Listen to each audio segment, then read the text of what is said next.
हाँ जी, 9th class, कैसा हुआ आपका पेपर? एकदम झकास। कितना अच्छा, कितना आसान पेपर आया था आपका। मेरा तो दिल खुश हो गया पेपर देखकर। ऐसे लगा जैसे एक दुआ कबूल हो गई हो। आज आपको अपना पेन और ये क्वेश्चन पेपर लेकर ये वीडियो देखनी है और आपके जितने भी मार्क्स आएंगे वो मुझे कमेंट सेक्शन में बताने हैं। ओके? 80 मार्क्स का ये पेपर 3 आवर्स का है।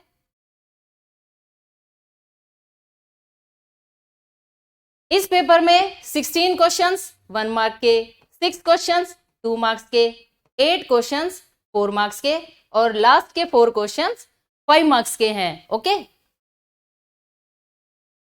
Now section A, question number 1, which of the following is an irrational number, यानी अपरिमेय संख्या। अपरिमेय संख्या कौन सी है इनमें? देखिए, सबसे पहले लिखा है √4/9। 4 का अंडर रूट क्या होता है? 2 और 9 का under root 3।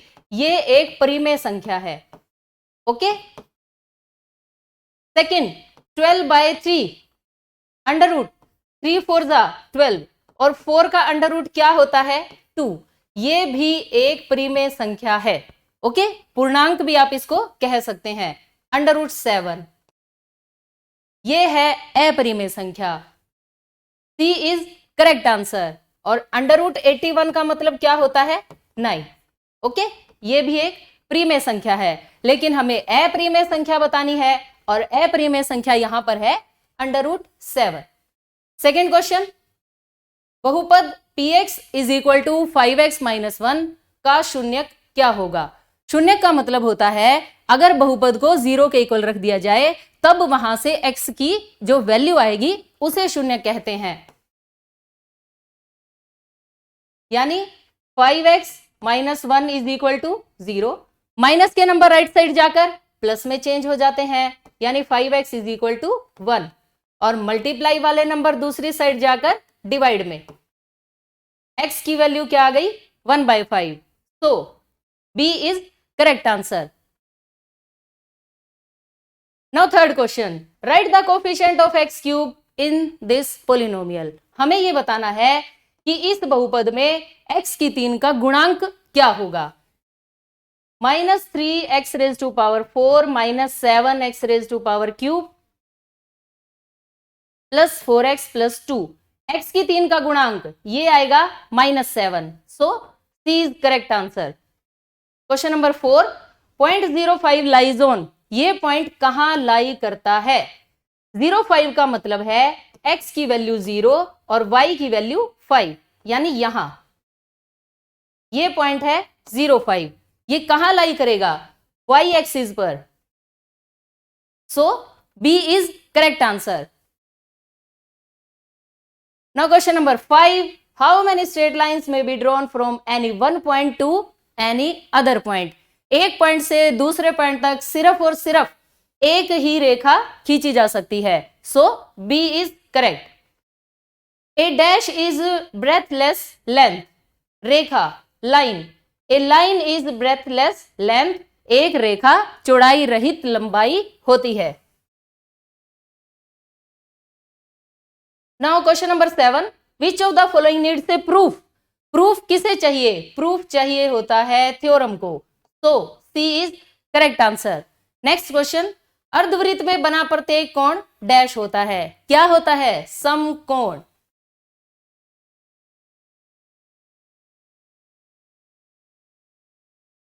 Each angle in a semi circle is right angle. Okay?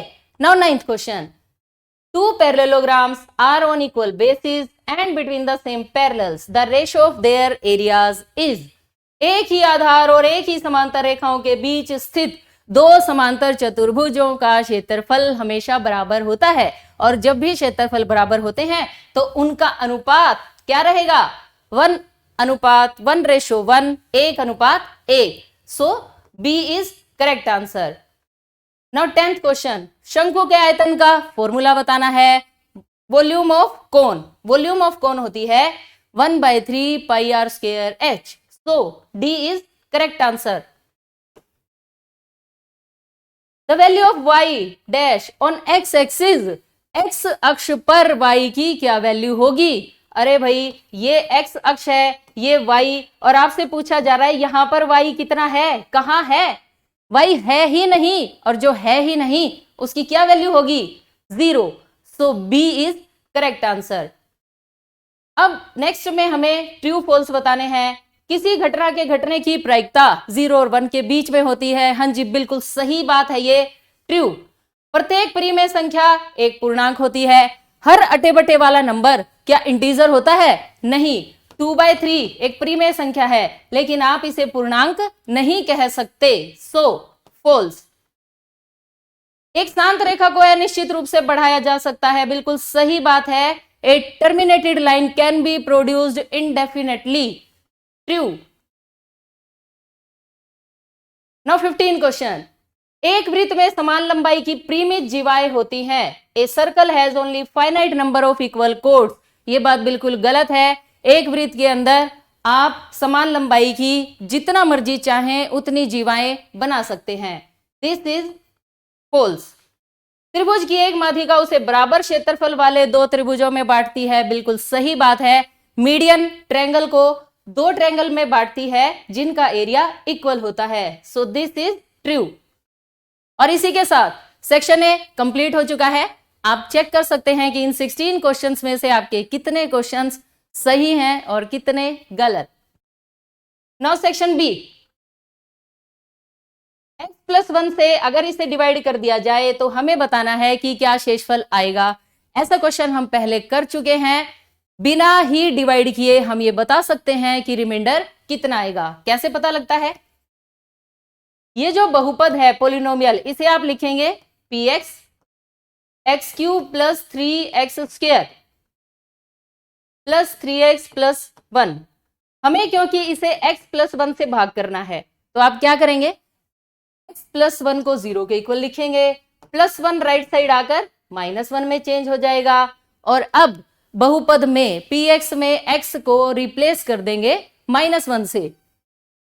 इस x की जगह आप -1 लिखेंगे ऐसे, -1 का क्यूब +3 -1 का स्क्वायर +3, अगेन x है तो आप -1 लिखेंगे और +1। ओके, -1 के क्यूब का क्या मतलब है, -1, -1 के स्क्वायर का मतलब 1, और 3 1 जा 3, प्लस माइनस माइनस, 3 1 जा 3, +1 as it is. Terms cancel हो रही हैं, +3 -3 से, +1 -1 से, और आंसर आया 0।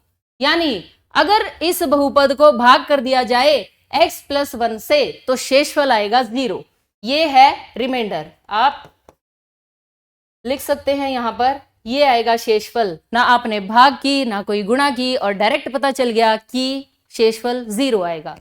Next, using suitable identity find the value of 102 का स्क्वायर। 102 का स्क्वायर बताना है, बिल्कुल इजी क्वेश्चन है।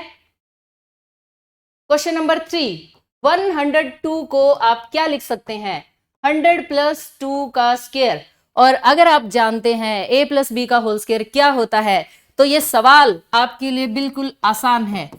a + b का square is equal to a² + b² + 2ab। a के प्लेस पर 100, b के प्लेस पर 2, जब आप पुट करेंगे तो 100 का स्क्वायर प्लस 2 का स्क्वायर प्लस 2ab, 2 × 100 × 2। ओके, 100 का स्क्वायर 10,000, 2 का स्क्वायर 4, 2 2 जा 4, 4 और 100 की मल्टीप्लाई 400।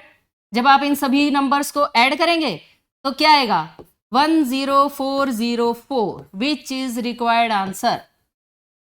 ओके, अगर आप चाहें तो अपना आंसर चेक भी कर सकते हैं। कैसे, 102 को 102 से ही मल्टीप्लाई कर लीजिए, यही आंसर आएगा। Understand. Now question number 4, find the value of k for which x - 1 is a factor of the polynomial. अगर x - 1 इसका एक गुणनखंड है तो आपको k की वैल्यू ज्ञात करनी है। बिल्कुल आसान क्वेश्चन है। जब भी कोई किसी का गुणनखंड होता है तो वहां से जो x की वैल्यू आती है वो बहुपद को जरूर सेटिस्फाई करनी चाहिए। इट मीन्स इसका मतलब ये है कि अगर बहुपद है x square plus x plus के और x माइनस 1 गुणनखंड है तो आप क्या करेंगे, x माइनस 1 को 0 के इक्वल रखेंगे, माइनस का 1 इधर आकर प्लस 1 में चेंज हो जाएगा। x की इस वैल्यू को आपको यहां पुट करना है, p1 इज इक्वल टू 1 का स्क्वायर प्लस अगेन ये x है फिर से 1 प्लस के। अगर ये इसका गुणनखंड है तो सेटिस्फाई करना चाहिए इस बहुपद को, यानी p1 की वैल्यू क्या होगी 0, 1 का स्क्वायर 1 प्लस के, 1 प्लस 1 2 प्लस का 2 लेफ्ट साइड जाकर माइनस का। इट मीन्स k की वैल्यू क्या होनी चाहिए -2। Next question, find the 4 solutions for the equation. हमने इस टाइप का क्वेश्चन बहुत बार कर लिया है, जो भी आपने प्रीवियस ईयर्स के बोर्ड वाले क्वेश्चन पेपर सोल्व करने की जब भी आपने वीडियो देखी होगी ये क्वेश्चन जरूर आया है। Question number 5, 2x plus y is equal to 7। हमें इसके 4 सॉल्यूशंस बताने हैं। बिल्कुल आसान सी बात है, आप इस 2x को उठा के उधर ले जाइए, y is equal to 7 minus 2x और अब x की वैल्यू पुट करते जाइए, आपके पास सॉल्यूशंस आते जाएंगे। सबसे पहले x को पुट किया 0 तो y की वैल्यू क्या आएगी 7, क्योंकि 2 और 0 की मल्टीप्लाई 0 हो जाएगी। x की वैल्यू रखिए 1, y की वैल्यू क्या आएगी 7 माइनस 2 इंटू 1, 2 1 जा 2 और 7 माइनस 2 की वैल्यू 5। फिर x को पुट कीजिए 2, y is equal to 7 minus 2 2 जा 4 और 7 माइनस 4 की वैल्यू क्या होती है 3। x को पुट कीजिए 3 तो y क्या आ जाएगा 2 इंटू 3, 3 2 जा 6 और 7 माइनस 6 की वैल्यू 1। 4 सॉल्यूशंस, 4 वैल्यूज तो आपने कैलकुलेट कर दी, लेकिन अब लिखेंगे कैसे? सॉल्यूशंस आप ऐसे लिखेंगे, अतः 4 हल। तो 4 सॉल्यूशंस आर। जब भी आप हल लिखें तो एक बात का हमेशा ध्यान रखें, सबसे पहली वैल्यू x की लिखी जाती है और बाद में y की। यहां पर x की वैल्यू क्या है 0, y की वैल्यू क्या है 7, तो सॉल्यूशन क्या बनेगा 0 7। सेकंड 1 और 5। थर्ड 2 के साथ आंसर आया है 3 और 3 रखने से आंसर आया है 1। अगर आप वैल्यूज बदल देंगे तो आंसर भी बदल जाएंगे, लेकिन 4 सॉल्यूशंस ऐसे ही ढूंढे जाते हैं। Now next question, find the value of p if x is equal to 2 y is equal to 1 is a solution of the equation। ये भी ऐसा ही क्वेश्चन है, यहां पर आपको p की वैल्यू फाइंड करनी है। कब? यदि x की वैल्यू 2 और y की वैल्यू 1 हो। कुछ भी नहीं करना सिवाय x और y की वैल्यू पुट करने के।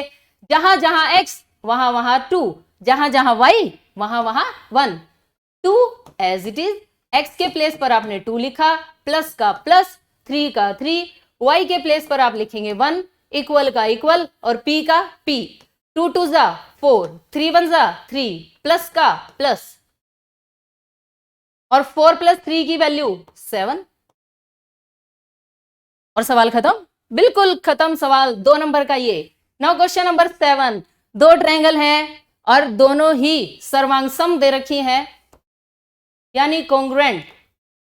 देखिए, triangle PRQ is congruent to triangle CBA। First part में आपसे पूछा गया है QR किसके इक्वल है, सेकंड में PR किसके इक्वल है, थर्ड पार्ट में PQ के बारे में बताना है और फोर्थ पार्ट में एंगल B। कितना ही आसान सवाल है, देखिए ध्यान से। QR इधर कौन है AB, तो आंसर क्या बनेगा AB। PR, ये P और ये R, पहले P लिखा हुआ है, यहां पहले C और फिर B, ये आंसर आ गया। PQ के बदले कौन है, ये P और ये Q, यानी ये C और ये A, CA ऐसे। एंगल B कहां है, बीच में लिखा हुआ है, यहां बीच में कौन है R, so angle B is equal to angle R। और इसी के साथ सेक्शन बी फिनिश। 2 मार्क्स वाले आपके क्वेश्चन खत्म हो चुके हैं और ये आंसर है। Now section C, question number 8, 4 marks का इस क्वेश्चन है और इसमें 2 पार्ट्स हैं, यानी दोनों ही क्वेश्चन 2 मार्क्स के हैं। फर्स्ट पार्ट में ये स्टेटमेंट लिखी है और आपसे ये कहा गया है हर का परिमेयकरण कीजिए, यानी रेशनलाइजेशन करनी है आपको। और रेशनलाइजेशन का सिर्फ एक ही तरीका होता है, क्या? इस केस में प्लस के साइन को चेंज कर दीजिए, √5 माइनस √2, √5 माइनस √2। ओके, अंश और अंश की गुणा होगी हर और हर की, न्यूमरेटर की न्यूमरेटर से मल्टीप्लाई, यानी √5 minus √2 divided by first term का स्क्वायर माइनस सेकंड टर्म का स्क्वायर। अब ये स्क्वायर कहां से आ गए? ये आ गए 8th क्लास में आपने एक फॉर्मूला पढ़ा होगा, क्या? a plus b into a minus b. अगर कहीं लिखा हो तो आप लिख सकते हैं a square minus b square. ये क्या है? a प्लस बी, ये a माइनस बी। आप क्या लिख सकते हैं? a का स्क्वायर माइनस b का स्क्वायर। इट मीन्स फर्स्ट टर्म का स्क्वायर माइनस सेकेंड टर्म का स्क्वायर। अब बताइए, √5 माइनस √2 एज इट इज, √5 का स्क्वायर करेंगे, ये स्क्वायर अंडर को कैंसिल कर देगा, यानी 5, यहां भी कैंसिलेशन हो जाएगी, यानी 2, और 5 माइनस 2 3 होता है। और इसी के साथ ये क्वेश्चन 2 मार्क्स का फिनिश। नंबर जोड़ते जाइए, कितने आपके नंबर बनेंगे आपको मुझे कमेंट सेक्शन में बताना है। ओके, इसके सेकंड पार्ट में कहा गया है 32 रेज टू पावर 2/5। कितना अच्छा क्वेश्चन है। 32 को आप क्या लिख सकते हैं? देखिए 32 के ऐसे फैक्टर बनाते, 2 16 जा, 2 8 जा, 2 4 जा, 2 2 जा। 2 कितनी बार आया? 5 टाइम्स आया। तो इस 32 को लिखा जा सकता है 2 रेज टू पावर 5, और ये 2/5 ये तो पहले से ही है, 5 1 जा 5, और 2 का स्क्वायर क्या होता है? 4। और question finish. Now next question 9, look at the above figure and answer the following. Photo आपके सामने है और कुछ बातें आपसे पूछी गई हैं जो बिल्कुल आसान है। ABCDE के निर्देशांक बताने हैं। आप अपने क्वेश्चन पेपर में देखिए ध्यान से, अगर आपको ये डायग्राम यहां क्लियर नहीं है तो ए पॉइंट है यहां, इसके कोऑर्डिनेट क्या होंगे? ए है 3 पॉइंट के ऊपर, यानी एक्स एक्सिस। ए पॉइंट के कोऑर्डिनेट बनेंगे 3,0, क्योंकि ये एक्स अक्ष का पॉइंट है, एक्स एक्सिस का पॉइंट है, जहां पर सिर्फ एक्स वाले नंबर होते हैं और वाई वाले नंबर क्या होते हैं? 0। बी के साथ क्या लिखा है? 5, तो कोऑर्डिनेट क्या बनेंगे? 5 0। सी ढूंढो ढूंढो, सी कहां? ये रहा। अब ये खुद y एक्सिस पर है, यानी x यहां पर नहीं होगा, लेकिन हमें लिखना तो पहले x होता है, इसलिए आप x के नाम की 0 और y के नाम का क्या लिखेंगे? 3, ऐसे। d कहां है? d यहां, कौन सी एक्सिस पर? x एक्सिस पर, यानी -5, और y नहीं है तो उसके नाम का 0। e पॉइंट कहां होगा? ये रहा E, और ये है कहां? y एक्सिस पर, यानी x है ही नहीं। अगर x नहीं है तो x की वैल्यू 0 और y की वैल्यू -4। और इसी के साथ ये फर्स्ट पार्ट कंप्लीट हो गया। Second, abscess of point D बिंदु का भुज बताना है। हाँ जी, ये है D और भुज कहते हैं x की वैल्यू को, यानी भुज क्या आ गया? -5। थर्ड पार्ट में क्या पूछा गया है आपसे? E की कोटि, ऑर्डिनेट ऑफ पॉइंट E। पहुंचो E के पास, E की कोटि मतलब E पर y की वैल्यू क्या है? -4। और लास्ट पार्ट है कोऑर्डिनेट्स ऑफ PQ के निर्देशांक बताने हैं। तो ढूंढ लाइए P कहां है? ये बैठा P। अब यहां पर x की क्या वैल्यू है? इसके लिए आप यहां आइए। x एक्सिस पर कितनी वैल्यू है? 3, y पर कितनी वैल्यू है? 5। तो ये पॉइंट क्या बनेगा? 3 5, यानी P पॉइंट के कोऑर्डिनेट आएंगे 3 5, ऐसे। और क्यू पॉइंट के कोऑर्डिनेट्स क्या होंगे? क्यू कहाँ है? ये रहा। यहां पर x की वैल्यू कितनी लिखी है? 5 और y की वैल्यू क्या है? -4। तो कोऑर्डिनेट्स ऑफ क्यू आर 5 -4। और इसी के साथ 4 नंबर का ये बिल्कुल आसान सा सवाल खत्म। Now question number 10. In the given figure AB parallel CD parallel EF और Y और Z की रेशो गिवन है 3:7 और हमें ढूंढ के लाना है ये X। ये मैथ्स में हमेशा X को ही ढूंढवाते रहते हैं, पहले तो X को संभाल के रखते नहीं और फिर हमें भेज देते हैं ढूंढने के लिए। कोई बात नहीं, अभी ढूंढ के लाते हैं। देखिए कैसे, Y/Z। जब भी आपको रेशो वाला कोई भी क्वेश्चन दे रखा हो, आप अपनी तरफ से एक वेरिएबल उसमें डाल सकते हैं। मान लीजिए y = 3a, z = 7a। Okay, अब जरा डायग्राम के ऊपर आ जाइए, ध्यान से सुनना। जब भी दो लाइंस पैरेलल हो, एक ट्रांसवर्सल हो, तो ये एंगल हमेशा इस एंगल के इक्वल होता है। रीजन एकांतर कोण, अल्टरनेट एंगल्स। अब यहां जब जब भी ऐसे z बनेगा ऐसे, तो ये एंगल्स हमेशा इक्वल होंगे। ये z डायग्राम में कहां बन रहा है? देखिए, ऐसे, ऐसे और ऐसे। एंगल्स कौन कौन बैठा है? यहां x बैठा है और यहां z बैठा है, यानी x की वैल्यू z है। रीजन आप क्या लिखेंगे? एकांतर कोण, यानी अल्टरनेट एंगल्स। अब बताइए z किसके इक्वल है? 7a के, तो x की वैल्यू भी क्या होनी चाहिए? 7a। ओके, बस एक बात और उसके बाद सवाल फिनिश। क्या बात? जब भी दो लाइंस पैरेलल हो, एक ट्रांसवर्सल हो, तो इन दोनों एंगल्स का सम हमेशा 180 डिग्री होता है। रीजन आप क्या लिखेंगे? तिर्यक रेखा के एक ही तरफ के कोणों का योग, यानी angles on same side of transversal. x + y = 180। तिर्यक रेखा के एक ही ओर बने अंतःकोण, इनका जो सम है वो हमेशा 180 डिग्री होता है। ओके, x की वैल्यू बताइए क्या है? 7a। y की वैल्यू बताना जरा? 3a = 180। 7 + 3 10a = 180।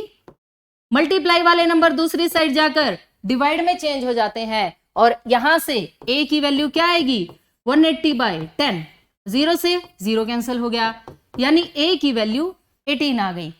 इस क्वेश्चन में हमसे पूछा है x की वैल्यू, और x किसके इक्वल है? ये रहा x। x = 7a, a की value 18। So x = 7 × 18, 18 7 126 degree, which is required answer. Okay? Now question number 11। कितना अच्छा सवाल है, बताइए।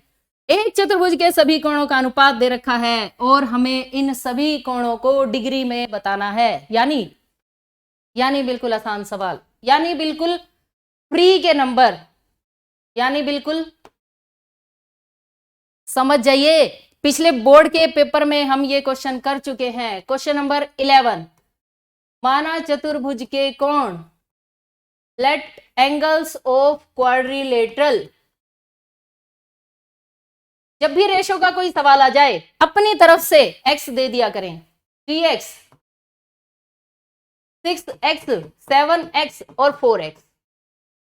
अब हम एक बात जानते हैं, क्या चतुर्भुज के चारों कोणों का योग 360 डिग्री होता है? Sum of all angles of quadrilateral 360 degree. According to question लिख सकते हैं आप यहां, और इन सबको ऐड कर दीजिए। 3 + 6 + 7 + 4 = 180 डिग्री। इन सब का सम 20x = 180 डिग्री। मल्टीप्लाई वाले नंबर दूसरी साइड जाकर डिवाइड में चेंज हो जाते हैं। 0 से 0 कैंसिल, 2 9 18। x की वैल्यू क्या आ गई? 9। हमें इस क्वेश्चन में क्या ढूंढना है? सारे कोण ढूंढने हैं। कोण कहां बैठे हैं? ये बैठे। लेकिन इनके पास x की वैल्यू नहीं है, कोई बात नहीं, हम ढूंढ लाए, देखो ढूंढ लाए हम x, इसे दे दीजिए। अतः चतुर्भुज के कोण क्या बनेंगे? 3 6 इंटू 9, 7 इंटू 9। ज्यादा खुशी में गलतियां कर गए। ये देखो 180 लिख दिया, क्या आएगा यहां पर? 360। हो गई गड़बड़? कोई बात नहीं, अभी संभाल लेते हैं हम। चारों कोणों का जोड़ 360 डिग्री होता है। ये 20x इज इक्वल टू 360, गुणा वाले नंबर भाग में भाग कर दीजिए, 0 0 कट गई, x की वैल्यू आ गई 18। चलो चलो अब रख देते हैं x की वैल्यू 18। पहले थोड़ी सी गलती हो गई थी, वक्त रहते हमने संभाल ली। चलो अब 3 इंटू 18, 6 इंटू 18, 7 इंटू 18 और बच गया 4 इंटू 18। हाँ जी, 18 3 जा 54, 18 6 जा 108, 18 7 जा 126, 18 4 जा 72। और ये आंसर आपके सामने हाजिर है। अगर आप अपना चेक करना चाहते हैं कि आपका आंसर सही है या नहीं, तो इन सभी एंगल्स को ऐड कर लीजिए, इन सब का सम 360 आना चाहिए। ओके, चलो जी next question, question number 12।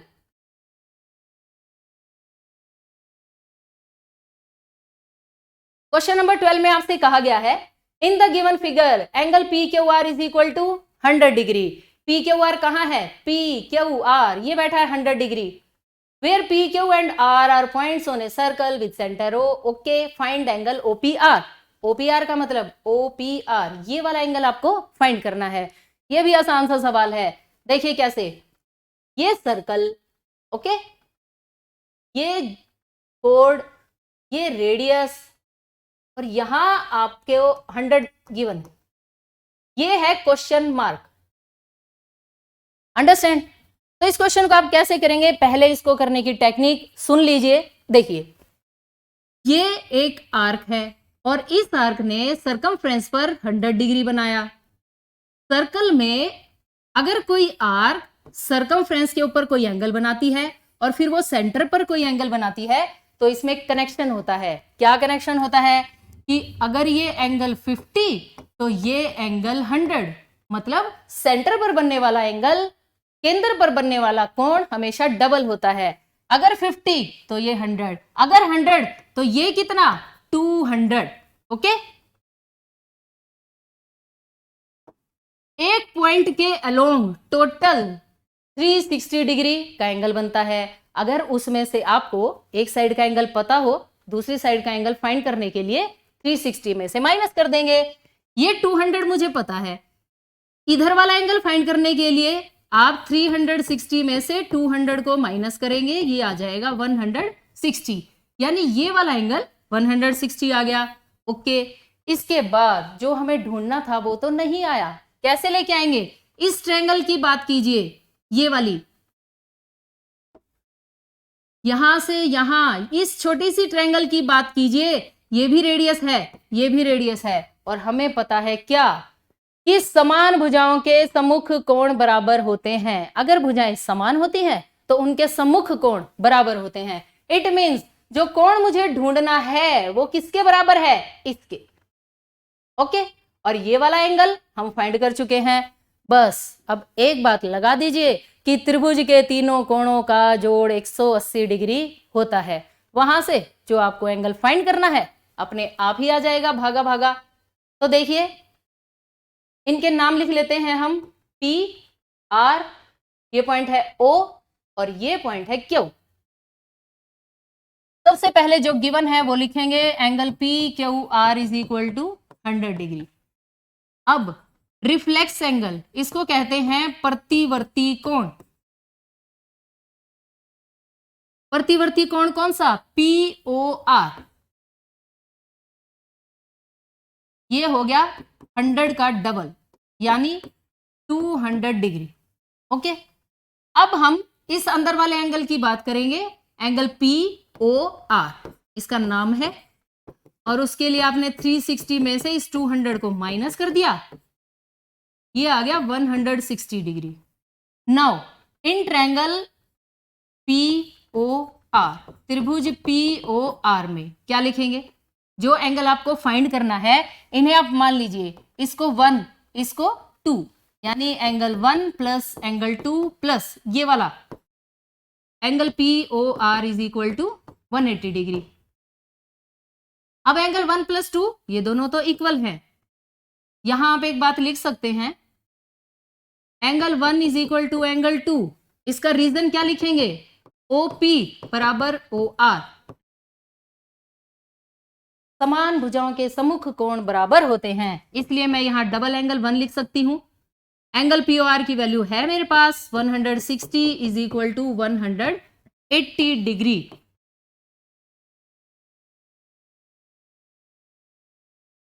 Angle 1 plus angle 1 double angle 1 plus का 160 राइट साइड जाकर माइनस में चेंज हो जाएगा, 180 माइनस 160 20, मल्टीप्लाई वाले नंबर दूसरी साइड जाकर डिवाइड में 20/2 10। तो angle 1 is equal to 10 degree. Angle 1 वही तो है जो आपको ढूंढ के लाना था, इसने नाम लिखा है एंगल OPR, तो angle OPR is equal to 10 degree. और इसी के साथ 4 नंबर का ये सवाल फिनिश। अगर आपने आधा सवाल किया है तो आधे नंबर मान लीजिए। Okay, now question number 13, the floor of a rectangular hall has the perimeter this. Cost दे रखा है 4 वॉल्स पर पेंट कराने का ₹12 पर square metre 18,000। Find the height of the hole. ये एक होल है और मुझे इस होल की हाइट फाइंड करनी है। गिवन में क्या है? 4 वॉल्स के ऊपर पेंट का खर्चा दे रखा है, इसका पेरीमीटर दे रखा है। ओके, फ्लोर का पेरीमीटर तो हम लिख लेते हैं, पेरीमीटर होता है परिमाप। ये एक आयताकार होल के फर्श का परिमाप, फर्श मतलब बस ये फ्लोर का परिमाप दे रखा है, फर्श का परिमाप इज इक्वल टू 250 मीटर। हाँ जी, एक आयत के, एक रेक्टेंगल के पेरीमीटर का क्या फॉर्मूला होता है? 2 इंटू लंबाई प्लस चौड़ाई L plus B is equal to 250। आप इसे फर्स्ट इक्वेशन बनाकर छोड़ दीजिए। उसके बाद हमसे ये कहा गया है चारों दीवारों पर पेंट करवाने का खर्चा दे रखा है। ठीक है, हम क्या करते हैं, हम इस खर्चे से अपने काम की चीज निकाल लाते हैं। काम की चीज क्या है? 4 दीवारों का क्षेत्रफल ढूंढ के लाते हैं हम। 4 दीवारों का क्षेत्रफल, एरिया ऑफ 4 वॉल्स। कैसे ढूंढेंगे? कुल खर्चा, पेंट करवाने का जो कुल खर्चा है वो तो आप ऊपर लिखेंगे, और 1 वर्ग मीटर पर पेंट करवाने का खर्च वो डिनोमिनेटर में लिखेंगे। हाँ जी, कुल खर्चा कितना है? 18,000। 1 स्क्वायर मीटर पर कितना खर्च आता है? 12। तो 18,000 डिवाइडेड बाय 12। अब बस एक बात और कि 4 दीवारों के क्षेत्रफल का क्या फॉर्मूला होता है? फॉर्मूला होता है 2 into L plus B into H, ऐसे। अंडरस्टैंड? अब इस फर्स्ट इक्वेशन का यूज कर लीजिए। 2 इंटू L प्लस B की वैल्यू है 250। इसकी जगह मैं क्या लिख सकती हूं? 250 into H is equal to 18,000 divided by 12। ढूंढना क्या है? होल की ऊंचाई, ऊंचाई यानी H। H अगर आपको फाइंड करना है तो ये एक फालतू का नंबर है 250, मल्टीप्लाई वाले नंबर दूसरी साइड जाकर डिवाइड में चेंज हो जाएंगे, यानी H की वैल्यू क्या आएगी? 18,000 डिवाइडेड बाय 12, और मल्टीप्लाई वाले नंबर डिवाइड में आप चेंज कर दीजिए, यानी 250 यहां आ जाएगा। 0 से 0 कैंसिल हो जाएगी। 25 से 1800 को डिवाइड कर लीजिए। 25 7 175 और 25 टू जा 50। ओके, तो ये 25 से 72 पर कैंसिल हो जाएगा, 72 और 12 6 जा 72, यानी होल की ऊंचाई आ जाएगी 6 मीटर। लास्ट में आप लिखेंगे अतः होल की ऊंचाई, अतः होल की ऊंचाई is equal to 6 metre. Okay, 18,000 को जब आपने 250 से डिवाइड किया तो ठीक है, ऐसे ही होगा। और इसी के साथ ये क्वेश्चन भी finish. Now next question, the following observations have been arranged in ascending order, if the median of data is 63 find the value of x। इस क्वेश्चन में हमें x की वैल्यू फाइंड करनी है, कब? जब हमें मीडियन दे रखी है 63।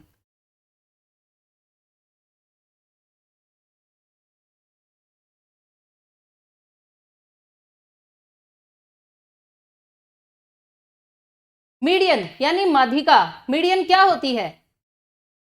जब भी आपको किसी भी डाटा की मीडियन फाइंड करनी हो, सबसे पहला काम होता है उन्हें ऑर्डर में लिखना। स्टेटमेंट में ऑर्डर में लिखा हुआ है तो आगे अब उन्हें काउंट करना। काउंट कीजिए कि ये काउंटिंग में कितने हैं। ये है 10, और 10 एक कैसा नंबर है? 10 है एक सम संख्या, इवन नंबर। अगर इवन नंबर हो तो मीडियन का क्या फॉर्मूला होता है? n/2th term plus n/2 plus 1th term divided by 2। n/2, n के प्लेस पर आप 10 लिखिए और 10 को 2 से डिवाइड करिए। 5th term plus 5 + 1 6th term divided by 2। Statement में जाकर 5th और 6th टर्म ले आइए। 5th टर्म कौन सी है? ये, और 6th x + 2। 5th term plus 6th term divided by 2। अब इस क्वेश्चन में हमें मीडियन तो दे रखी है 63। ये मीडियन यहां लिख दीजिए 63। डिवाइड वाले नंबर मल्टीप्लाई में, यानी 63 इंटू 2 प्लस x 2x और प्लस 2 एज इट इज। 63 2 जा 126, प्लस के नंबर लेफ्ट साइड आकर माइनस में चेंज हो जाएंगे, और 126 में से जब आप 2 को माइनस करेंगे तो 124 आएगा, is equal to 2x। Multiply वाले नंबर इधर आकर डिवाइड में चेंज हो जाएंगे, यानी 124/2। 2 6 जा 12 और 2 2 जा 4, यानी x की वैल्यू कितनी आ गई? 62। हमसे इसने कहा था find the value of x, और हम x ढूंढ लाए कितना? 62। Okay, now question number 15। 3 coins are tossed simultaneously 200 times। 3 सिक्के टॉस किए गए हैं 200 बार, और ये डाटा है। हमें कुछ बातें बतानी है। सबसे पहले तो आप मेरी एक बात ये ध्यान से सुन लीजिए। इस क्वेश्चन की स्टेटमेंट में यहां लिखा है 2 चित, यहां पर 2 हेड्स। यहां लिखा है कम से कम 2 चित, और यहां लिख दिया एट मोस्ट 2 हेड्स। ये दोनों स्टेटमेंट अब चेंज हो गई हैं। कम से कम का मतलब होता है एट लीस्ट, ओके, और एट मोस्ट का मतलब होता है ज्यादा से ज्यादा। मैं आपको ये दोनों ही क्वेश्चंस के आंसर बता दूंगी। और लास्ट पार्ट है 3 टेल्स, ध्यान से सुनना। कॉइन्स को कितनी बार टॉस किया गया? कॉइन्स को टॉस किया गया 200 टाइम्स। यहां आप लिख सकते हैं कुल अभिप्रयोग। टोटल जो एक्सपेरिमेंट हुए हैं वो है 200। कुल अभिप्रयोग 200। फर्स्ट पार्ट, हमें 2 चित की प्रायिकता बतानी है 2 हेड्स की। अब 2 हेड्स कितनी बार आए हैं बस ये चेक कर लीजिए। 2 हेड्स आए हैं 72 टाइम्स, यानी 72/200। 8 9 जा 72, 8 2 जा 16, 8 5 जा 40, यानी 9/25। सेकेंड पार्ट देखिए, कम से कम 2 चित, कम से कम 2 चित, इस बात का क्या मतलब है? एट लीस्ट 2 हेड्स, यानी 2 चित्त से कम नहीं होना चाहिए। कम से कम 2 चित्त का मतलब है कि 2 चित्त जरूर होने चाहिए, उससे ज्यादा हो अच्छी बात है, लेकिन उससे कम बिल्कुल भी नहीं होना चाहिए। तो यानी 2 चित्त वाले और ये 3 चित्त वाले। 72 प्लस 23, इन दोनों नंबर्स को आप ऐड करेंगे और डिवाइड करेंगे 200 से। 3 प्लस 2 5, 7 प्लस 2 9, डिवाइडेड बाय 200। अब जब आप इन्हें कैंसिल करेंगे तो 5 1 जा 5, 5 9 जा 45 और ये 40, 19 बाय 40। एक बात का हमेशा ध्यान रखना, एट लीस्ट जब भी वर्ड आ जाएगा तो कम से कम उससे नीचे आपको नहीं जाना है। जा सकते हैं तो उससे ऊपर जा सकते हैं, उससे कम नहीं होना। कम से कम 2 चित्त, यानी ये 1 और 0 वाले इसमें शामिल नहीं होंगे, ज्यादा अगर कोई है तो वो शामिल हो जाएगा। और थर्ड पार्ट में 3 पट, 3 पट का क्या मतलब है? 3 टेल। 3 पट के लिए आप क्या करेंगे? ये जब कोई भी हेड नहीं आया, इट मीन्स क्या आई? Tell I. और टेल कितनी बार? 28 टाइम्स। तो इसका आंसर आएगा 28 बाय 200। और आप इसे 4 से कैंसिल कर देंगे। 4 7 28, 4 5 20, 0, यानी 7/50। अब बात रह गई इस वाले पार्ट की। फर्स्ट और थर्ड पार्ट तो सेम है, सेकंड पार्ट की स्टेटमेंट में थोड़ा सा डिफरेंस आ गया। एट मोस्ट 2 हेड्स का मतलब है ज्यादा से ज्यादा 2 हेड, यानी 2 हेड से ज्यादा नहीं होने चाहिए। अगर 2 हेड से ज्यादा नहीं होने चाहिए तो 1 हेड वाला भी माना जाएगा और 0 हेड आएंगे, ये वाले केसेस भी माने जाएंगे। यानी अगर ये क्वेश्चन हिंदी मीडियम में भी आ जाता, ज्यादा से ज्यादा लिखकर ज्यादा से ज्यादा 2 चित्त, तब आप इसकी प्रायिकता कैसे ढूंढते? ऐड करके ज्यादा से ज्यादा 2 चित्त इज इक्वल टू, बस 2 से ज्यादा नहीं होने चाहिए, बस ये मैक्सिमम है। यानी इन तीनों नंबर्स को आप ऐड करेंगे। 72, 77, 28 डिवाइडेड बाय अगेन 200। जब आप इन्हें ऐड करेंगे 177 divided by 200, which is required probability. Understand? और इसी के साथ सेक्शन सी भी finish. Now section D, question number 16। बहुत आसान सा क्वेश्चन है। देखिए, एक ट्रायंगल बनानी है ABC, angle B 60, angle C 45 और पेरीमीटर दे रखा है 10 सेंटीमीटर। एक त्रिभुज का परिमाप 10 सेंटीमीटर है और 2 कोण दे रखे हैं। हमें इसको कैसे ड्रॉ करना है? देखिए, त्रिभुज बनानी है हमें ABC, लेकिन हम शुरुआत करेंगे PQ से। PQ आपको 10 सेंटीमीटर एक लाइन, एक रेखाखंड आपको बनाना है और जो कोण कहे गए हैं क्या क्या, 60 और 45, यहां हम बना देते हैं 60 ऐसे, और यहां 45 बनाने के लिए पहले आपको 90 डिग्री बनाना है। उसके बाद 0 और 90 का हाफ करते हुए जो आप लाइन खींचेंगे वो 45 का बन जाएगा। अब हम 60 और 45 का हाफ करेंगे। 60 का हाफ 30 और 45 का हाफ 22.5। 60 का हाफ करने के लिए आपको यहां और यहां कंपास रखकर ऐसे आर्क लगानी है। ये तो एंगल बनेगा 30 डिग्री। और 45 का हाफ करने के लिए यहां और यहां रख के आप आर्क लगाएंगे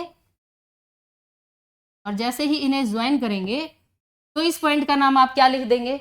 ए। अब सवाल खत्म होने ही वाला है, ध्यान से देखिए।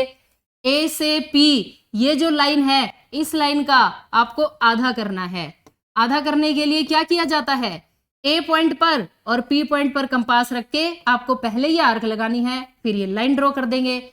ऐसे ही आपको इस लाइन का भी हाफ करना है। ये आप ऐसे आर्क लगाएंगे और फिर जैसे ही इन्हें मिलाएंगे तो ये लाइन का हाफ हो जाएगा। हाफ करने से क्या होगा? जो हमने 10 सेंटीमीटर की लाइन ड्रॉ की थी ना, वहां पर हमें 2 पॉइंट मिलेंगे। पहले पॉइंट को B लिख देना, दूसरे को C। ए को B से, ए को C से मिला देना और ये हमारी वो त्रिभुज है जिसका परिमाप 10 सेंटीमीटर है, ये है वो त्रिभुज, त्रिभुज एबीसी। बस सिर्फ इतना ही बनाना है। रचना कंस्ट्रक्शन लिखने के लिए बड़ी ही सिंपल सी बात है। पी क्यू बराबर 10 सेंटीमीटर का एक रेखाखंड खींचा, पी बिंदु पर 60 डिग्री का कोण बनाया, क्यू बिंदु पर 45 डिग्री का कोण बनाया, फिर 60 डिग्री के कोण का समद्विभाजन किया, 45 डिग्री का जो कोण है उसको भी आप समद्विभाजित करेंगे। ये दोनों आपस में किस पॉइंट पर मिलते हैं? ए पॉइंट पर। नेक्स्ट पॉइंट में एपी का समद्विभाजक खींचा, ए क्यू का भी समद्विभाजक खींचा, जो पी क्यू को बी और सी पर काटते हैं। ए बी ए सी को मिलाया, त्रिभुज एबीसी अभिष्ट त्रिभुज है। और इसी के साथ ये 5 मार्क्स का question finish. Okay, now question number 17। एक त्रिभुज की भुजाओं का अनुपात 3:5:7 है। इसका पेरीमीटर है 300 मीटर और हमें त्रिभुज का क्षेत्रफल बताना है। फिर से वही बात आ गई, जब भी अनुपात का रेशो का कोई सवाल आ जाए तो अपनी तरफ से आपको x लगाना होता है। क्वेश्चन नंबर 17, माना त्रिभुज की भुजाएं, माना त्रिभुज की भुजाएं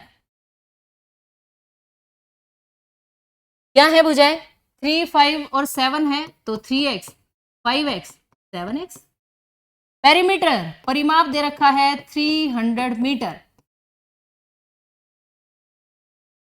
और परिमाप का मतलब क्या होता है? तीनों भुजाओं का जोड़। आप इन्हें जोड़ लीजिए, is equal to 300। This implies 5 + 3 7, 7 + 7 14x is equal to 300। 5 + 3 8 + 7 15। Multiply वाले नंबर दूसरी साइड जाकर डिवाइड में चेंज हो जाते हैं। 15 2 30, 0 एज इट इज। तो x की वैल्यू आ गई 20। इस वैल्यू को यहां लिख दीजिए। ऐसा करने से क्या होगा? त्रिभुज की भुजाएं आ जाएंगी। अतः त्रिभुज की भुजाएं, अतः त्रिभुज की भुजाएं x की प्लेस पर रखिए 20, 3 × 20, 5 × 20 और 7 × 20। ओके, 23 × 60। और क्योंकि ये भुजाएं हैं, आप मीटर इसकी इकाई साथ साथ लिखेंगे, 100 मीटर और 140 मीटर। क्या हमें सिर्फ त्रिभुज की भुजाएं ढूंढ के लानी थी? नहीं, 5 नंबर का सवाल है, इतनी आसानी से थोड़ी ही खत्म हो जाएगा। हमें ढूंढ के लाना है त्रिभुज का क्षेत्रफल, और क्षेत्रफल ढूंढते हैं हीरोन्स फॉर्मूले से। हीरोन्स फॉर्मूला क्या होता है? जिसमें आपको अर्ध परिमाप और तीनों भुजाओं की जरूरत पड़ती है। तीनों भुजाएं इसीलिए हमने ये ढूंढी है। और अगर परिमाप 300 है तो अर्ध परिमाप सेमी पेरीमीटर कितना हो जाएगा? 300 का हाफ 150। तो आप लिखेंगे S इज इक्वल टू 300 का आपने हाफ कर दिया 150 मीटर, और फिर लिखा जाएगा त्रिभुज का क्षेत्रफल S, S - A, S - B, S - C √ हाँ जी, वैल्यू पुट कीजिए 150, 150 minus first side 60, 150 minus second side 100, 150 minus third 140। Okay, अब बता दीजिए क्या सब्ट्रैक्ट करके आया? 150 में से 60 गए तो 90 होता है, 100 जाएंगे तो 50 बचेगा, और 140 को माइनस करोगे तो 10। बस अब क्या रह गया सवाल में? खत्म ही हो गया। कैसे? ये जो 15 है ना, इसे आप लिख दीजिए 3 5 15, और इस 0 को लिख दीजिए 10, 9 को लिखे रहने दीजिए 9 और 0 के नाम का 10, 5 एज इट इज और 0 के नाम का 10, और ये तो 10 बैठा ही है, इसे तो कुछ नहीं कह सकते। अब बताइए, इस 10 में से एक पेयर बाहर, चलो भाई इसमें से और ये दोनों में से एक 10 बाहर। ओके, ये 5 और ये 5, एक 5 बाहर, ये 9 भी बाहर आ जाएगा, लेकिन क्या बनकर 3, क्योंकि 9 का अंडर रूट 3 होता है। क्या बचा, ये रह गया अकेला 3, कोई बात नहीं। चलो 5 3 जा 15 और इनकी मल्टीप्लाई आ गई 1500 अंडर रूट 3 स्क्वायर मीटर। ये है त्रिभुज का क्षेत्रफल। अगर आपने एग्जैक्ट यही आंसर निकाला है तो अपने नंबर ऐड कर लीजिए 5। Now question number 18, a solid cube of side 12 centimeter cut into 8 cubes of equal volumes, find the surface area of both cubes। Cube यानी घन और सरफेस एरिया मतलब पृष्ठीय क्षेत्रफल। घन का पृष्ठीय क्षेत्रफल होता है 6a², यानी किसी भी घन का पृष्ठीय क्षेत्रफल फाइंड करने के लिए आपको सिर्फ उसकी एक भुजा पता होनी चाहिए साइड, और साइड पता होने के बाद 6a² इस फॉर्मूले में वैल्यू पुट कर देंगे तो पृष्ठीय क्षेत्रफल का फॉर्मूला आंसर आ जाएगा। अभी स्टेटमेंट में ये कहा गया है 12 सेंटीमीटर की भुजा वाला एक घन है, ऐसे इसकी साइड है 12 सेंटीमीटर और इसे कट कर दिया गया, 8 इसमें से क्यूब बना दिए गए, छोटे छोटे से 8 क्यूब, ऐसे सारे तो खैर मैं नहीं बनाऊंगी, पर मैं एक बात ये बता देती हूं कि जब भी एक बड़ी चीज से छोटी कई चीजें बनाई जाती हैं तो एक बात होती है जो सेम रहती है, उसे कहते हैं आयतन।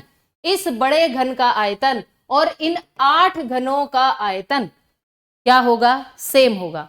अब हम इस बात को यूज कैसे करेंगे, सबसे पहले इस घन की जो भुजा दे रखी है हमें, बड़े घन की भुजा यानी a 12 सेंटीमीटर, उसने कहा है दोनों घनों का पृष्ठीय क्षेत्रफल बताओ, तो इस घन का पृष्ठीय क्षेत्रफल हम यही कैलकुलेट कर लेते हैं 6a² यानी 6 × 12 × 12, इनकी मल्टीप्लाई 144 × 6 864, क्योंकि ये क्षेत्रफल है इसलिए स्क्वायर सेंटीमीटर का आप ध्यान रखें। ये हमारे पास एक घन का पृष्ठीय क्षेत्रफल आ गया। ओके, अब इन छोटे छोटे घनों में हमें पृष्ठीय क्षेत्रफल ढूंढना है, उसके लिए हमें घन की भुजा तो पता ही नहीं, लेकिन एक बात तो पता है कि आयतन बराबर होगा। इस घन का आयतन ढूंढ लाइए और उसको किससे भाग कर दीजिए, 8 से डिवाइड कर दीजिए, आपके पास एक घन का आयतन आ जाएगा। और जैसे ही हमारे पास एक घन का आयतन आएगा ना, हम एक फॉर्मूला लगाएंगे और एक घन की भुजा ढूंढ लाएंगे, और जैसे ही मेरे पास इस छोटे से घन की भुजा आएगी वैसे ही 6a² बिल्कुल रेडी है इन छोटे से घनों का पृष्ठीय क्षेत्रफल ढूंढ के लाने के लिए। ओके, तो एक आंसर तो ये आ गया। अब हम क्या करते हैं, इस घन का आयतन लिखते हैं। घन का आयतन, हाँ जी, आयतन का क्या फॉर्मूला होता है, a³ यानी 12 × 12 × 12, ये क्यूबिक सेंटीमीटर। ये आपने एक बड़े घन का आयतन ढूंढ लिया। अब यहां पर आप लिख सकते हैं बड़े घन का आयतन। अब एक छोटे घन का आयतन आपको ढूंढना है, उसके लिए इस बड़े से आयतन को डिवाइड कर दीजिए 8 से। ओके, 4 2 जा 8, 4 3 जा 12, 2 6 जा 12, 6 3 जा 18, 18 और 12 की मल्टीप्लाई 216, ये आ गया एक छोटे घन का आयतन। अब यहां पर हम फॉर्मूला लगा देंगे, क्या, छोटे घन के आयतन का फॉर्मूला। तो आप इसे क्या लिखेंगे, आयतन का तो यही फॉर्मूला होता है a³ = 216। अगर बात छोटे और बड़े घन की चल रही है तो आप एक चीज इसमें डिस्टिंक्ट करने के लिए कर सकते हैं कि यहां पर आप बड़े घन को दिखाइए बड़े a से, तो बड़ी भुजा, इस भुजा को आपको a मानना पड़ेगा, और छोटे घन के आयतन को दिखाइए छोटे a से। ओके, 216 को क्या लिख सकते हैं आप, 216 को लिखा जा सकता है 6 का क्यूब। दोनों जगह क्यूब रूट लीजिए, यानी 3 से 3 उड़ जाएगा और ए की वैल्यू क्या आ गई 6। ए क्या है? ए है इस छोटे से घन की भुजा, और भुजा ही तो हमें चाहिए थी। क्यों? क्योंकि हमें इसका पृष्ठीय क्षेत्रफल ढूंढ के लाना है। अतः छोटे घन का पृष्ठीय क्षेत्रफल, अतः छोटे घन का पृष्ठीय क्षेत्रफल, छोटे घन का पृष्ठीय क्षेत्रफल क्या बनेगा 6a², यानी 6 इंटू 6 इंटू 6, ये आएगा 216 स्क्वायर सेंटीमीटर। अंडरस्टैंड? जब हमने बड़े घन का आयतन निकाला था वहां हमने फॉर्मूला यही लिखा हुआ है, लेकिन अब जब आप वैल्यू बदल देते हो तो फॉर्मूला भी ऐसे बदला जा सकता है। ठीक है, तो इसके साथ ये हमारे पास आंसर आ गया। छोटे घन का पृष्ठीय क्षेत्रफल 216 और बड़े घन का हमने कैलकुलेट किया था 864 स्क्वायर सेंटीमीटर। यहां आपको सिर्फ पृष्ठीय क्षेत्रफल फाइंड करना है, उनका अनुपात ढूंढने के लिए नहीं कहा गया है। Okay, now next question. The capacity of A close cylindrical vessel. कितना अच्छा सवाल है, ये पिछली ही वीडियो में भी हमने किया था।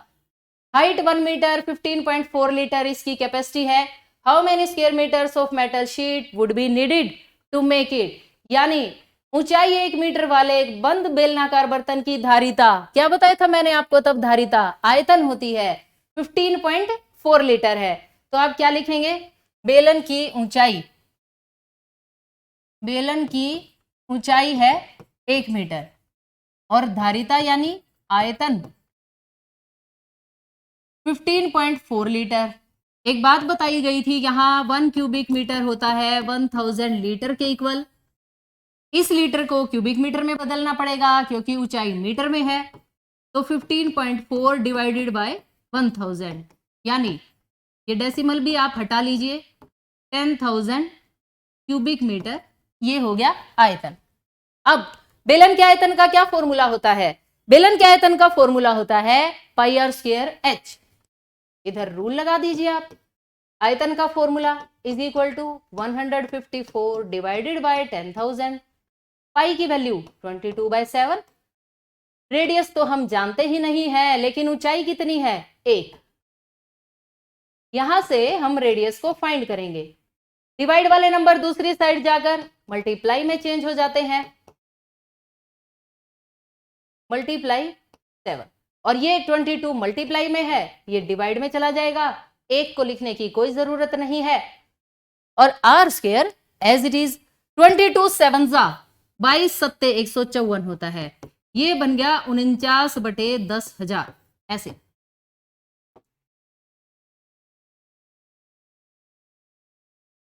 आर स्क्वायर 49 को क्या लिख सकते हैं 7 और 10,000 को 100, 7/100 का स्क्वायर। दोनों साइड स्क्वायर रूट लेंगे, आर की वैल्यू आ गई 7/100 मीटर। अभी तो सिर्फ रेडियस आई है, पूछा क्या गया है आपसे, इसे बनाने के लिए कितने वर्ग मीटर धातु की शीट की आवश्यकता होगी, यानी कुल पृष्ठीय क्षेत्रफल किसका, बेलन का। बेलन के कुल पृष्ठीय क्षेत्रफल यानी टोटल सरफेस एरिया का क्या रूल होता है 2 pi r bracket r plus h. Okay, सारी वैल्यूज आपको पता है, वैल्यूज पुट कर दीजिए। 2 पाई की वैल्यू 22/7, रेडियस 7/100, 7/100 प्लस 1। ओके, 7 से 7 कैंसल, 22 2 44 डिवाइडेड बाय 100। यहां पर आपने 100 एलसीएम लिया, 100 1 100, 100 प्लस 7 107, 107 और 44 को आप मल्टीप्लाई कर लीजिए, 4708 डिवाइडेड बाय 10,000। 4 डिजिट्स के बाद जब आप डेसिमल लगाएंगे तो 0.4708 स्क्वायर मीटर इतनी धातु की शीट की रिक्वायरमेंट होगी उस बेलनाकार बर्तन को बनाने के लिए। और इसी के साथ ये क्वेश्चन फिनिश। 5 मार्क्स के लिए देखो, थोड़ा सा आपको इतनी मेहनत तो करनी ही चाहिए, थोड़ा सा बड़ा क्वेश्चन होगा 5 मार्क्स का, तभी तो अच्छा लगेगा। Now question number 19, the distance of 40 engineers from their residence to their place of work were found as follows. 40 engineer हैं, उनके घर से ऑफिस तक का ये डिस्टेंस दे रखा है। हमसे कहा गया है वर्ग माप 5 वाली एक वर्गीकृत बारंबारता बंटन सारणी बनाइए। क्लास साइज 5 के साथ आपको इसका ग्रुप्ड फ्रीक्वेंसी डिस्ट्रीब्यूशन टेबल बनानी है। बिल्कुल आसान काम है। कैसे? देखिए ऐसे, इधर तो बनाएंगे आप वर्ग अंतराल, वर्ग अंतराल एक लाइन, फिर आएगा मिलान चिन्ह टैली मार्क्स, और फिर आएगी फ्रीक्वेंसी यानी बारंबारता। वर्ग अंतराल क्लास साइज इसने कहा है 0 से 5 लेना है आपको, 5 से 10 लेना है, और स्पेशल लिखा भी हुआ है 0 से 5 का मतलब है 5 नॉट इंक्लूडेड, यानी 0 से 4 तक की सारी टर्म्स वहां लिख लाइए। और लिखने के लिए हम कुछ नहीं करते, सिर्फ लाइंस लगाते हैं। 0 से 4 तक इस लाइन में देखिए कोई नंबर है नहीं, एक नंबर मिल गया 3, तो आपने एक लाइन लगा दी। यहां पर कोई नंबर नहीं है, यहां पर ये 2 मिल गया, एक लाइन और लग गई। 0 से 4 तक का जब भी आपको नंबर मिले आपको ऐसे एक लाइन लगानी है। सिर्फ 0 से 4 ध्यान रखिए, 0 से 4 5 लाइन्स आई, 5 लाइन स्ट्रेट नहीं लगती, सिर्फ 4 लाइन सीधी लग के और 5th लाइन ऐसे लगती है। और क्योंकि यहां पर ये नंबर 5 है तो ऐसे 5। ऐसे ही जब आप 5 to 10 काउंट करेंगे तो 5 to 9 आपको देखना है, यानी 5 to 9 में 1 2 3, तो हम 3 लाइंस ऐसे लगा देते हैं। 5 to 9 ये भी कट जाएगा, एक और निशान आ गया। 5 to 9 में ये दोनों टर्म्स कैंसिल हो जाएंगी, यानी एक ऐसे और एक ऐसे। 5 to 9 ये यहां पर ये 2 नंबर आ गए। इस लाइन में देखिए 5 to 9 यहां पर ये 2 लाइनें, 2 नंबर हैं, एक ऐसे और एक ऐसे। 5 to 9 में यहां एक ही नंबर है ऐसे। ओके, क्वेश्चन पेपर आपके पास है, जब आप इन सभी टर्म्स को काउंट करेंगे तो ये यहां पर जैसे ये 11 बन गई, फिर आपको 10 से देखना है 15, 15 से 20, 20 से 25। सबसे बड़ा नंबर देख लीजिए कहां पर है, 25 से बड़ा 32 भी आया हुआ है यहां, तो आप 25 से 30 चलेंगे और 30 से 35। ओके, सारे नंबर्स काउंट करके यहां निशान लगाएंगे, और यहां निशान लगा के जब आप उन्हें काउंट करेंगे तो ये टेबल आपकी कुछ ऐसी बननी चाहिए, 11 9 1 1 2, और जब आप इन सबको ऐड करेंगे तो एडिशन 40 बन जाएगा। ओके, ये अगर आंसर एडिशन आपका 40 आ रहा है इट मीन्स आपकी कैलकुलेशन बिल्कुल सही है, और बस ये टेबल बनानी थी। इस क्वेश्चन में तो और कोई बात है ही नहीं, कुछ आपसे पूछा ही नहीं गया, तो कितना आसान सवाल है। आपको सिर्फ काउंट करने हैं नंबर्स एक खास कैटेगरी के बीच के, 0 से 4, 5 to 9, 10 to 14, 15 to 19 up to 100। इस क्वेश्चन की चॉइस में देखिए कितना और अच्छा और भी आसान क्वेश्चन है। एक परिवार की मासिक आय दे रखी है, विभिन्न मदों के अंतर्गत हर महीने होने वाले खर्च की योजना इस प्रकार बनाई गई है। ग्रोसरी पे खर्चा करना है 2100, कपड़े आ गए 600 के, शिक्षा 1200, विविध 1500, बचा भी लिए 1000 रुपए। अब हमें क्या करना है, उपरोक्त आंकड़ों के लिए दंड आलेख बनाइए, यानी हमें ग्राफ बनाना है, बार ग्राफ बनाना है, और किस मद पर सबसे अधिक खर्च किया गया है। सबसे ज्यादा खर्चा, सबसे बड़ी संख्या कहां है, ग्रोसरी पर, यानी ग्रोसरी पर सबसे ज्यादा खर्च किया गया है। ये तो हो गया। अब हमें दंड आलेख बनाना है, तो कोई बात नहीं, आपको ऐसे लाइंस ड्रॉ करनी चाहिए। और ये देखिए ये नंबर्स हैं, तो हम क्या करें, 500 का डिफरेंस ले लेते हैं। 500, 1000, 1500, 2000, और बस एक 2500 और लिख दीजिए। ओके, ये है इस तरफ खर्चा, खर्च आप ऐसे लिख सकते हैं, खर्च। ओके, ऐसे। और इस तरफ क्या है, इस तरफ है सामान। ग्रोसरी में आपको 2100 तक पहुंचना है, तो जो आपका ग्राफ पेपर होता है उसमें यहां आपको एक थोड़ा सा डिस्टेंस छोड़ देना है, और 2100 2000 से जस्ट ऊपर एक ब्लॉक ऊपर ऐसे 2100, और यहां पर आप क्या लिखेंगे, ग्रोसरी। उसके बाद आपसे कहा गया है कपड़े 600, तो आपको जितना स्पेस आपने यहां लेफ्ट किया था उतना ही स्पेस अब आप यहां हटा देंगे, और 600 के लिए आप 500 से थोड़ा सा ऊपर ऐसे, ये हो गया 600, और यहां आप क्या लिखेंगे, कपड़े। शिक्षा पर 1200 है, तो ये वाला स्पेस इक्वल होना चाहिए, जितनी जगह ये उतने ही आपको ब्लॉक यहां लीव करने हैं, और शिक्षा पर 1200 का क्या मतलब है, 1000 से ऊपर। और इस बात का भी आपको ध्यान रखना है कि ये जो इन ग्राफ की ये जो चौड़ाई है ये दोनों सबकी सेम रहनी चाहिए। ओके, जब आप ग्राफ पेपर पर ये चीजें बनाते हैं तो वहां बनी बनाई लाइनें होती हैं, सब कुछ सिस्टमेटिक चलता है। विविध में 1500 है, 1500 तो डायरेक्ट आप बना देंगे, ये है 1500, यहां पर लिखना है आपको विविध,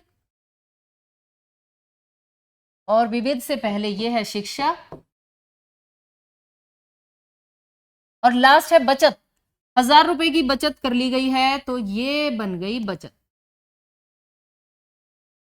1000, और ये है बचत।